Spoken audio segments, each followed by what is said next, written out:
গদিতে থাকা অবস্থায় ওবায়দুল কাদের আওয়ামী লীগের সাধারণ সম্পাদক সাহেব বলেছিলেন তার দলের লোকদেরকে যে কোনো মূল্যে গদি টিকিয়ে রাখতে হবে। যদি গদি চলে যায়, চলে যাওয়ার প্রথম 2 দিনে 5 লক্ষ আওয়ামী সন্তানকে হত্যা করা হবে। এই শহীদ জুলাই যোদ্ধাদের অনেকেই একেবারেই কেটে খাওয়া সাধারণ মানুষ ছিলেন।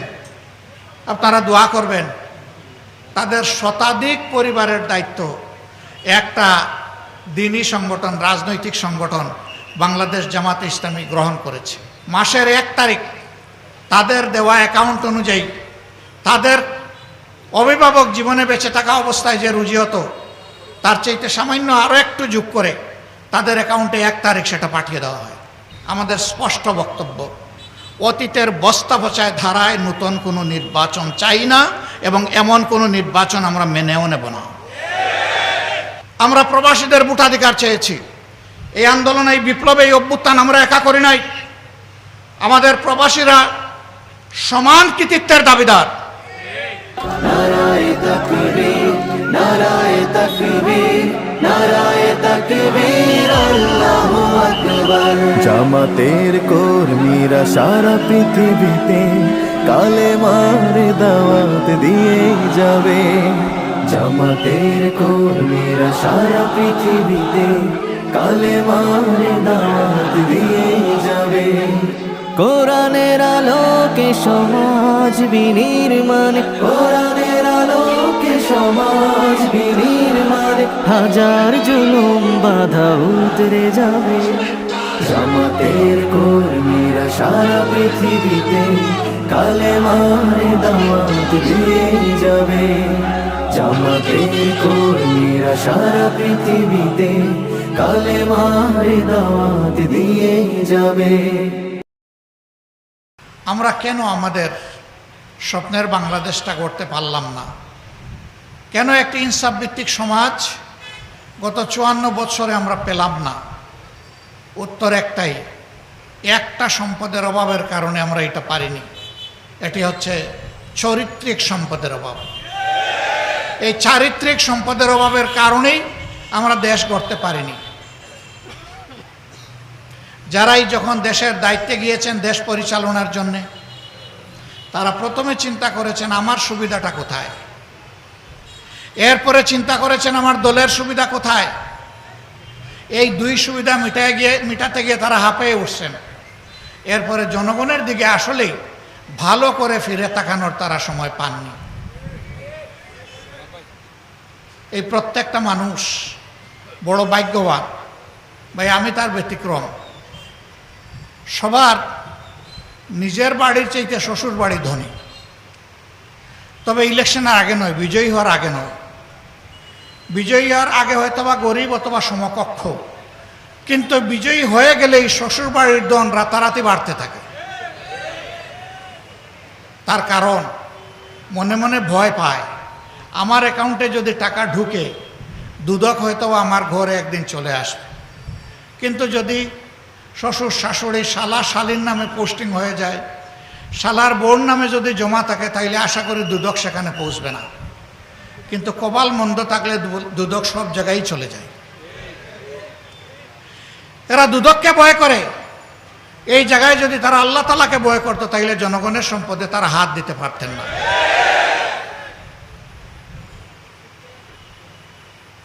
15.5 বছর এই দেশ থেকে বিপুল পরিমাণ অর্থ বিদেশে পাচার হয়েছে। বাংলাদেশ ব্যাংকের হিসাব মতো এর পরিমাণ হচ্ছে 26,58,000 কোটি টাকা। বাংলাদেশের বার্ষিক বাজেটের 5 গুণ। এই টাকা যদি বাংলাদেশের ভিতরে থাকতো, তাহলে বাংলাদেশ আজকে কোথায় চলে যেত?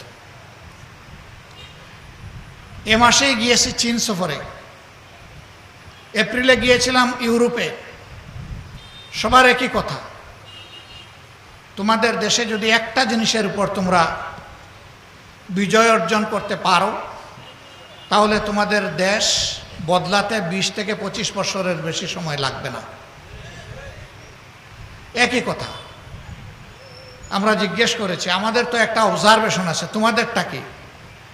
বলেছে এটা দুর্নীতি, দুর্নীতি এবং দুর্নীতি। এই দুর্নীতি যদি তোমরা ঠেকাতে পারো, তোমাদের দেশ বদলে যাবে। আমরা তোমাদের দেশের সাথে ব্যবসা বাণিজ্য করি, তোমাদের দেশের দুর্নীতি দেখে আমরা লজ্জিত হই, কিন্তু তোমাদের লোকেরা লজ্জিত হয় না। এটা কি একটা জাতির জন্য লজ্জার বিষয় নয়? দুর্নীতি এমনই একটা মহারোগ, যেই রোগ সমাজের আর কোনো কিছু বাকি রাখে না। এই দুর্নীতির কারণেই সমাজে সন্ত্রাস হবে, দুর্নীতির কারণেই লম্পটরা লাম্পট্য করে টাকার বিনিময়ে রেহাই পেয়ে যাবে, দুর্নীতির কারণে নিরীহ মানুষকে স্লটার করে জবাই করার পরে সে বেঁচে যাবে তার টাকা পয়সা দিয়ে। এই দুর্নীতির বহু রূপ আছে। মানুষ মনে করে শুধুমাত্র ঘুষ আর চাঁদা, এই দুইটাতেই বোধহয় দুর্নীতি। না, অবশ্যই এই দুইটা বড় মাত্রার দুর্নীতি, কিন্তু এর বাইরে আরেকটা বড় দুর্নীতি আছে, এটা হচ্ছে বুদ্ধিভিত্তিক দুর্নীতি। বুদ্ধি দিয়ে জনগণকে ঠকিয়ে, জনগণকে ঠেকিয়ে নিজের কপাল গড়ার বুদ্ধি। এটা তারাই করতে পারে সত্যিকার অর্থে দেশ এবং জনগণের প্রতি যাদের দায়বদ্ধতা নাই, ভালোবাসা নাই, মায়া নাই। তারা কারা? তারা আকাশে মেঘ দেখলে যারা দেশ থেকে পালায় যায় তারা। এই দেশ যদি তার নিজের দেশ মনে করত, জনগণের কাছে যদি দায়বদ্ধতা মনে করত, তাহলে নিশ্চয়ই তারা এই অপকর্মে জড়িত হতো না। তারা দেশ থেকে পালায় কেন? পালায় এ কারণে, যখন ক্ষমতায় থাকে তখন ধরাকে সরা জ্ঞান করে, আর সব কিছুকে তার শ্বশুরবাড়ির যৌতুক মনে করে, সব কিছুকে হালাল মনে করে পেট ভরে। কিন্তু যখন ক্ষমতার মসনদ কোমরের নিচ থেকে চলে যায়, তখন চোখে অন্ধকার দেখে। তখন দেশ থেকে একা পালায় না, গোষ্ঠী শুদ্ধ পালায়। বাংলাদেশ জামাতে ইসলামী একটি মজলুম সংগঠন। এই সংগঠনের কোনো দায়িত্বশীল নেতা দেশ ছেড়ে পালাননি। বহু বিপদ এসেছে, চোখের সামনে ফাঁসির রশি দেখার পরেও আমাদের শ্রদ্ধেয় নেতা মীর কাসেম আলী আমেরিকা থেকে বাংলাদেশে চলে এসেছিলেন। তাকে বলা হয়েছিল don't come back to Bangladesh. তিনি বলেছিলেন কেন? বলছে যে আপনার নেতৃবৃন্দের প্রতি যা হচ্ছে আপনার প্রতি তাই হবে, কোনো ব্যতিক্রম হবে না। তিনি বলছিলেন ইনশাআল্লাহ আই উইল ফেস। আমি সত্যের উপর, সত্যের পাটাতনের উপর দাঁড়িয়ে আমি মিথ্যার প্রতিবাদ করব ইনশাআল্লাহ। তাতে যদি আমার জীবন যায়, যাবে, আমার দেশে যাবে। আমি পালিয়ে চুরের মতো বিদেশের মাটিতে থাকব না। তিনি ফাঁসির রশিকে চোখের সামনে দেখেও চলে এসেছিলেন, এবং সত্যি হাসতে হাসতে সেই ফাঁসির রশিকেও তিনি বরণ করেছেন। কেন তাহলে আমরা দেশ ছাড়ি না? কেন বিদেশ গেলেও চলে আসি ঝুঁকি নিয়ে? দুটি কারণ। নাম্বার ওয়ান, আমরা এই দেশকে, দেশের মানুষকে ভালোবাসি, সুতরাং এই মানুষ ছেড়ে আমরা কোথাও গিয়ে শান্তি পাই না। নাম্বার টু, আমরা যেহেতু চুরি চামারি করি না, এই জন্যে আমাদের লোকদের কোনো বেগম ভাড়া নাই, থাকবে কোথায়? এই জন্যেই ঠিকানা আমাদের একটাই, আলহামদুলিল্লাহ, এটা আল্লাহ তাআলার জন্ম দেওয়া বাংলাদেশ। এই বাংলাদেশকে নিয়ে আমরা গর্ব করি, এই বাংলাদেশকে নিয়েই আমরা বাঁচতে চাই। আল্লাহ তাআলার কাছে আমরা সাহায্য চাই, এদেশের আপামর জনসার সাথে আমরা যেন মর্যাদার সাথে এই বাংলাদেশে বসবাস করতে পারি। শুধু বাংলাদেশ জামাতে ইসলামী আরামে থাকলে আমরা শান্তি পাব না, আর আরামে থাকার কোনো সুযোগও নাই। থাকতে হলে গোটা সমাজকে নিয়েই থাকতে হবে। এই জন্যে আমরা পরিষ্কার বলেছি, আমরা একটা সংগঠন, সংগঠনের সহকর্মীদেরকে, এত মজলুম সহকর্মী কি তাণ্ডব গিয়েছে আমাদের উপর দিয়ে, আপনারা তার সাক্ষী।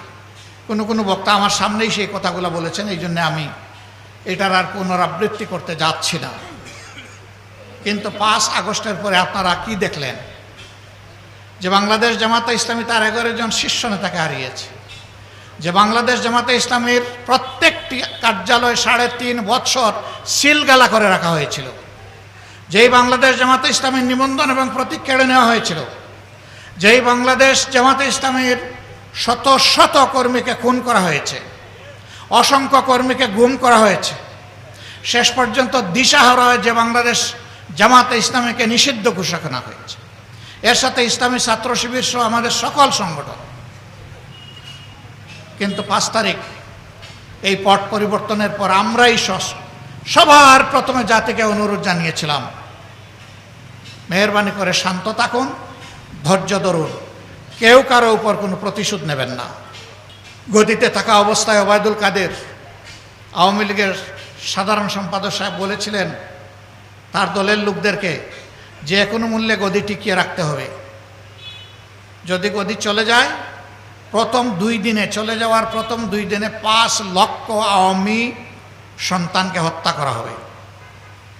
আলহামদুলিল্লাহ, এ ধরনের বিপ্লব, পরিবর্তন, অভ্যুত্থান যতগুলা দেশ দেখেছে তারা রক্তের স্রোত এবং বন্যা দেখেছে, কিন্তু বাংলাদেশে তা হয়নি। আলহামদুলিল্লাহ, বাংলাদেশের মানুষ আমাদের অনুরোধ রক্ষা করেছে। এর পাশাপাশি শুধু অনুরোধে কথায় চিড়া ভিজে না, পানি অথবা দুধ দিতে হয়। আমরা সাথে সাথে আমাদের সহকর্মীদেরকে বলেছি, যাও, চলে যাও, সকল ধর্মের, মুসলমানদের মসজিদ, হিন্দুদের মন্দির, খ্রিস্টানদের গির্জা এবং বৌদ্ধদের মঠ, এই সবগুলো শক্ত পাহারা বসাও, লাঠি হাতে দাঁড়িয়ে থাকো, কোনো দুর্বৃত্ত যাতে গিয়ে সেখানে কোনো আঘাত করতে না পারে। আমরা বলেছিলাম এরকম পরিবর্তন হলে দেখা যায় যাদেরকে বলা হয় মাইনরিটি, আমরা মাইনরিটি বলি না, সংখ্যালঘু বলি না, বিভিন্ন ধর্মের লোকদের উপর অত্যাচার হয়, জুলুম হয়। আমরা বলেছিলাম তাদের শুধু ধর্মীয় উপাসনা নয়, কোনো ব্যক্তিও যদি আমাদের সাহায্য চায় তারও বাড়ি পাহারা দেব এবং প্রয়োজনে তার সাথে রাত্রে ঘুমাবা, তাকে নিরাপত্তা দেওয়ার জন্য, আশ্বস্ত করার জন্য। একটানা 15 দিন আমাদের সহকর্মীরা সেই স্বেচ্ছাসেবকের দায়িত্ব পালন করেছে। আল্লাহ কবুল করুন, যার কারণে কারো কুমতলব থাকলেও বড় কোনো দুর্ঘটনা ঘটানোর সাহস পায়নি। বাংলাদেশ বেঁচে গেছে। আমরা এই দেশের প্রত্যেকটি মানুষকে জাতি ধর্ম নির্বিশেষে ভালোবাসি, সম্মান করি, এটা তার প্রমাণ। এরপরে বিভিন্ন ধর্মের নেতারা তাদেরকে নিয়ে বসেছে, তারা বলেছেন ইউ হ্যাভ ডান এনাফ, আপনারা আমাদের জন্য অনেক করেছেন, এখন আপনাদের ভলান্টিয়ারদেরকে বিশ্রামে নেন।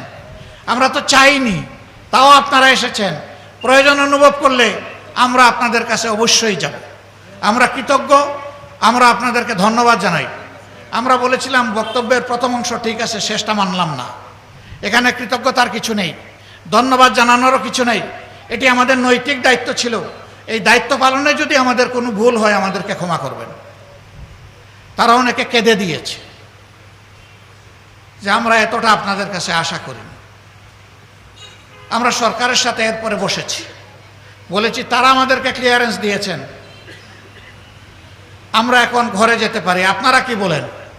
তারা একই কথা বলেছেন, হ্যাঁ আমরা দেখেছি, সরকার আপনাদের কাছে কৃতজ্ঞ। আমরা বলেছি না, এটি সরকারের দেশ নয়, এটি জনগণের দেশ, জনগণের পক্ষে জনগণ হয়ে আমরা দায়িত্ব পালন করেছি, অতএব এখানেও কৃতজ্ঞতার কিছু নেই, এটি আমাদের দায়িত্ব। সম্মানিত ভাইয়েরা, এরপরে এসেছে দুর্গাপূজা। আমরা সব জায়গায় বলে দিয়েছি, আগের মতোই যাও, তাদেরকে আশ্বস্ত করো, পাশে থাকো এবং শক্তি যোগাও, সাহস যোগাও। ইতিহাসের সবচেয়ে ভালো দুর্গাপূজার জন্য তারা শান্তির সাথে এবার করতে পারে, তারা করুক, এটা তাদের ধর্ম, আমরা তো পূজা করব না। তাদেরকে তাদের কাজ করতে দাও, নিরাপদে যাতে করতে পারে। আলহামদুলিল্লাহ, সেই কাজটা অত্যন্ত শান্তিপূর্ণভাবে, গাছের একটা পাতাও পড়ে নাই বলতে হবে, সেই রকম শান্তিপূর্ণভাবে এবার পালিত হয়েছে। জামাতে ইসলামী সরকারে যায়নি, সরকারের অংশ নয়, একটা দায়িত্বশীল রাজনৈতিক সংগঠন, দ্বীনি সংগঠন। এই জায়গা থেকে যেটুকু আমাদের পক্ষে করণীয় সেটা আমরা করার চেষ্টা করছি।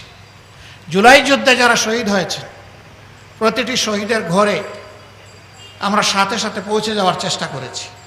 পরিবারকে সান্ত্বনা দিয়েছি, তাদের জন্য দোয়া করেছি, তাদের কাছে দোয়া চেয়েছি, তাদেরকে আশ্বস্ত করেছি এখন থেকে আমরাও আপনাদের পরিবারের সদস্য এবং আমরা আপনাদের সাথে আছি, ইনশাল্লাহ আমরা আপনাদের সাথে থাকব। এই শহীদ জুলাই যোদ্ধাদের অনেকেই একেবারেই কেটে খাওয়া সাধারণ মানুষ ছিলেন। আপনারা দোয়া করবেন, তাদের শতাধিক পরিবারের দায়িত্ব একটা দ্বীনি সংগঠন, রাজনৈতিক সংগঠন বাংলাদেশ জামাতে ইসলামী গ্রহণ করেছে। মাসের 1 তারিখ তাদের দেওয়া অ্যাকাউন্ট অনুযায়ী তাদের অভিভাবক জীবনে বেঁচে থাকা অবস্থায় যে রুজি হতো তার চাইতে সামান্য আরও একটু যোগ করে তাদের অ্যাকাউন্টে 1 তারিখ সেটা পাঠিয়ে দেওয়া হয়। পাঠিয়ে দিয়েও আমরা বসে থাকি না, আবার ফোন করে ফলো আপ নেই 1 তারিখে আপনাদের হাতে পৌঁছেছে কিনা। কোনো মাসে 1 তারিখে যদি দেখি আমরা আশঙ্কা তার আগের দিন পাঠিয়ে দেওয়ার চেষ্টা করি। আমরা ধন্যবাদ জানাই আমাদের এই ভেঞ্চারে, এই আয়োজনে অনেকে এগিয়ে এসেছেন, এগিয়ে এসে বলেছেন আপনারা অনেক কিছু করছেন, এই পরিবারটা আমাকে দান করে দেন, তাদের দায়িত্ব আমি নেব। আমরা আসলেই তাদের কাছে ঋণী। আমরা খুশি মনে তাদের হাতে ছেড়ে দিয়েছি, কিন্তু ওইটারও আমরা খবর নেই যে ছেড়ে দেওয়ার পরে তারা কেমন চলছে। নারায়ণগঞ্জের সাইনবোর্ড এলাকায় সুমাইয়া নামের এক বোন, সে বারান্দায় দাঁড়িয়ে 4 তারিখ দৃশ্য দেখছিল কি হয়। ঠিক এই অবস্থায় আকাশ থেকে গুলি এসে তাকে এফুড় উফুড় করে, কুলে 2.5 মাসের বাচ্চা ছিল, বাচ্চা ছিটকে পড়ে গেছে, মা সাথে সাথে দুনিয়া থেকে চলে গেছে। সুমাইয়ার মেয়ে সুবাইতা, আমি তাকে দেখে খুবই খারাপ লাগলো। আমি বললাম যে এই মেয়েটা আমাদেরকে দান করে দেন। পরিবারের সদস্যরা বললো আমরা শান্তিতে থাকবো যদি এই মেয়েকে আপনাদের কাছে দান করে দিতে পারি। আলহামদুলিল্লাহ তারা দান করে দিল। ঢাকার এক বিশিষ্ট শিল্পপতি, আল্লাহ যাকে ছেলে মেয়ে কিছুই দেননি, তিনি খবর পেলেন, তিনি ওই পরিবারে ছুটে গেলেন, মেয়েটা নিতে চাইলেন। তারা বলল এই মেয়ের মালিক আমরা নই, এ মেয়ের অভিভাবক জামাতে ইসলামী, এইটা দেওয়া না দেওয়া তাদের ব্যাপার। তিনি আমার কাছে ছুটে আসলেন। আমি তাকে বললাম আমি আপনার পক্ষে উকালতি করতে পারি, কিন্তু তাদের ইচ্ছার বিরুদ্ধে আমি কিছু করতে পারবো না। আমি দরদ নিয়ে দায়িত্ব নিয়ে আপনার কথা বলবো, যদি তারা গ্রহণ করে আমার আপত্তি নাই। আমি যখন তাদেরকে বললাম তখন বলল যে আমাদের এই অবুঝ বাচ্চার জন্য আপনাদের কুলটাকেই আমরা নিরাপদ মনে করছি, আমাদের শিল্পপতি হওয়ার দরকার নেই। রিয়েলি এরা আমাদেরকে ঋণী করেছেন। এরপরেই চলে আসলো বন্যা, আমরা ফিরে তাকালাম না কোনো দিকে, সবার আগে চলে গেলাম সেখানে। ফেনীর পানিতে নেমে আমরা চিৎকার দিয়ে বললাম বাংলাদেশের জনগণকে যাদের সামর্থ্য আছে ছুটে আসুন, পাশে দাঁড়ান, সেবা করুন, মানুষের দোয়া গ্রহণ করুন। আলহামদুলিল্লাহ শুধু আমাদের দাও থেকে সেটা আমি বলবো না, কিন্তু আমরা আওয়াজ দিয়েছি সবার আগে। মানুষ ঝাঁকে ঝাঁকে সেখানে গিয়ে পড়লো, আমরাও আমাদের সামর্থ্য অনুযায়ী মানুষের পাশে থাকলাম। এরপরে আমরা খেয়াল করলাম জুলাই যুদ্ধে যারা আহত তাদের ব্যাপারটা কি হবে। আমরা তাদের দিকে আমাদের সামর্থ্য অনুযায়ী চেষ্টা করেছি। এই জায়গায় লক্ষ্য করুন, আমরা বড় একটা সমাবেশ ঢাকায় চাইলে করতে পারতাম, কিন্তু আমরা করিনি। কারণ তখন মানুষকে দেখানো আমাদের কোনো উদ্দেশ্য ছিল না। এই বিপ্লবের ক্রেডিট দাবি করার কোনো উদ্দেশ্য আগেও ছিল না, এখনো নাই। আমরা গভীরভাবে বিশ্বাস করি এটি আল্লাহ তাআলার একান্ত মেহেরবানিতে এই পরিবর্তন হয়েছে। আর এর জমিনের দায়িত্ব এবং এই জমিনের কৃতিত্ব হচ্ছে বাংলাদেশের 18 কোটি মানুষের। আমরা এখানে কাউকে কোনো মাস্টার মাইন্ড মানি না এবং নিজেদেরকেও মাস্টার মাইন্ড দাবি করি না। যদি একজনকে আমরা মাস্টার মাইন্ড বলি তাহলে বাকি সবাইকে আন্ডারমাইন্ড করতে হয়, আমরা তা করব না। আমরা সবাইকে সম্মান করি। 10 মাসের শিশু কুলে নিয়ে যে মা উত্তরার রাস্তায় সেদিন নেমে পড়েছিলেন, তাকে থেকে শুরু করে 82 বছরের বৃদ্ধ পর্যন্ত রাস্তায় এসে যারা প্রতিবাদ করেছেন, এই লড়াইকে জোরদার করেছেন, ফ্যাসিবাদের পতন নিশ্চিত করেছেন, আমরা মনে করি তারা সকলেই মাস্টার মাইন্ড। আমরা এভাবেই বাংলাদেশের জনগণকে অভিনন্দন জানাই। বন্ধুগণ, অবশ্যই দেশকে সুশৃঙ্খল অবস্থায় আনতে হলে আমাদের একটা কার্যকর নির্বাচন লাগবে। সেই নির্বাচনটা আমরা আশা করছি আগামী বছরের প্রথম দিকে ইনশাল্লাহ অনুষ্ঠিত হবে। কিন্তু সেই নির্বাচনটা কেমন চাই? আমাদের স্পষ্ট বক্তব্য, অতীতের বস্তা পচায় ধারায় নতুন কোনো নির্বাচন চাই না, এবং এমন কোনো নির্বাচন আমরা মেনেও নেব না। এই নির্বাচন হতে হবে স্বচ্ছ, এই নির্বাচন হতে হবে সকলের জন্য লেভেল প্লেইং ফিল্ডের উপরে, সমতল মাঠ নিশ্চিত করতে হবে, প্রশাসনকে নিরপেক্ষ করতে হবে, কোনো মাস্তানতন্ত্র চলবে না, কালো টাকার খেলা মানব না। এগুলা নিশ্চিত করে আগামী বছরের প্রথম অংশেই নির্বাচন দিতে হবে। নির্বাচন বিলম্বিত হলে কিছু জটিলতা সৃষ্টি হবে, বুঝ আমাদের আছে, কিন্তু আমরা কোনো প্রিমেচিওর ডেলিভারি চাচ্ছি না। বাচ্চা 10 মাস 10 দিনে যে বাচ্চা জন্ম নেয়, সেই বাচ্চা স্বাভাবিকভাবেই সুস্থ সবল থাকে। 6 মাসের মাথায় বাচ্চা জন্ম নেয়, তাকে ইনকিউবেটরে রাখতে হয়, ওই বাচ্চা সারা জীবন দুর্বল থাকে। আমরা এরকম কোনো দুর্বল নির্বাচন এবং দুর্বল গণতন্ত্র চাই না। আমরা গণতন্ত্র এবং নির্বাচনকে তার মজবুত পিলারের উপর দেখতে চাই। আমরা সংস্কারের কথা বলেছি, অবশ্যই সংস্কার করতে হবে। আমরা স্থানীয় সরকার নির্বাচনের কথা বলেছি দুর্ভোগ কমানোর জন্য, এটা একটা নির্বাচন। বহু জায়গায় এখন স্থানীয় সরকারের কোনো প্রতিনিধি নাই, জনগণের সাফারিং হচ্ছে। এ কিসের রাজনীতি? জনগণকে আমি সাফারিংয়ের মধ্যে রেখে দেব? এই জন্য আমরা বলেছি যে আগে স্থানীয় সরকার নির্বাচন দিয়ে জনগণের সাফারিংটা দূর করেন। আমরা প্রবাসীদের ভোটাধিকার চেয়েছি। এই আন্দোলন, এই বিপ্লব, এই অভ্যুত্থান আমরা একা করি নাই। আমাদের প্রবাসীরা সমান কৃতিত্বের দাবিদার। তাদের ভোটাধিকার কেন থাকবে না? তাদের ভোটাধিকার অবশ্যই নিশ্চিত করতে হবে। তাদের ভোটাধিকার শুধু নিশ্চিত করলে হবে না, তাদের ভোট প্রয়োগ নিশ্চিত করারও ব্যবস্থা করতে হবে। এগুলা কি আমাদের অন্যায় আবদার? এগুলো আমাদের যৌক্তিক দাবি। প্রবাসীরা হাজার ধরনের বিড়ম্বনার শিকার হন, তার মূল কারণ হচ্ছে তাদের ভোটাধিকার নাই। এই জন্য যারা সরকারে যায় তাদেরকে গুরুত্ব দেয় না। একটা জায়গায় খুব সুন্দর করে গুরুত্ব দেয়, সেই জায়গা হলো প্রবাসীরা আমাদের রিমিটেন্স যোদ্ধা। আর বিদেশে হালকা ওজনের বড় লাগেজ নিয়ে যাওয়া হয়, আসার সময় আলহামদুলিল্লাহ ভারী লাগেজ নিয়ে আসা হয়। এই জায়গায় খুব ভালো গুরুত্ব দেওয়া হয়। আমি ছোট্ট একটা মানুষ, সারা দুনিয়া ঘুরাই, ছোট্ট একটা লাগেজ নিয়ে যাই। নতুন জায়গায় গেলে বন্ধুরা বলে যে আপনার ট্যাগটা দেন। আমি কিসের ট্যাগ? বলে যে আপনার লাগেজ ট্যাগ। আমি বললাম ভাই আমি নিজেই লাগেজ। না দেন, আপনার কষ্ট হবে। আমি তাইলে এইটাই নেন। আর কোনো লাগেজ নাই। আমি বলি এইটাই আমার জন্য যথেষ্ট।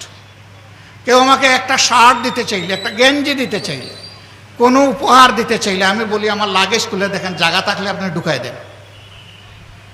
আমার লাগেজে কোনো জায়গা নাই।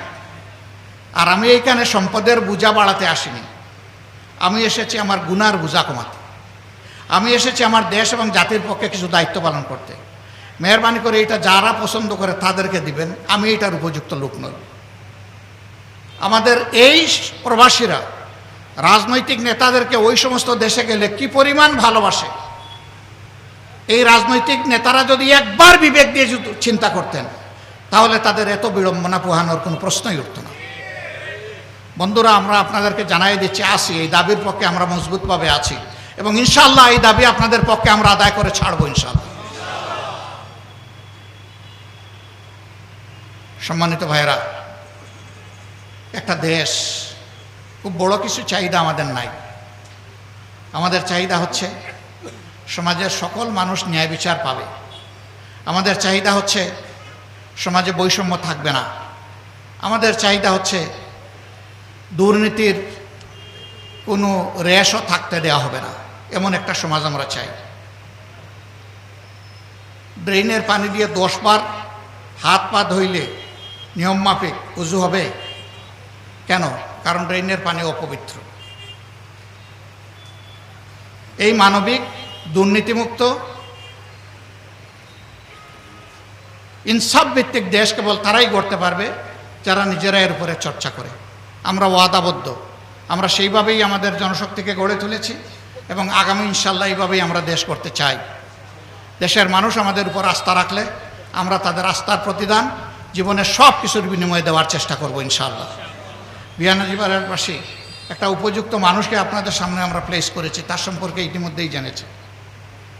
আমরা আশা করব বাংলাদেশকে স্বপ্নের বাংলাদেশ হিসেবে গড়ে তোলার জন্যে আপনারা সবাই তার পাশে দাঁড়াবেন ইনশাআল্লাহ। এখানে যারা আছেন তারা ঘরে ঘরে আমার এই অনুরোধ সালাম মেহেরবানি করে আপনারা পৌঁছে দেবেন। আপনাদের কাছে একটু ভালোবাসা সমর্থন চাই। আল্লাহ আমাদের সহায় হোক।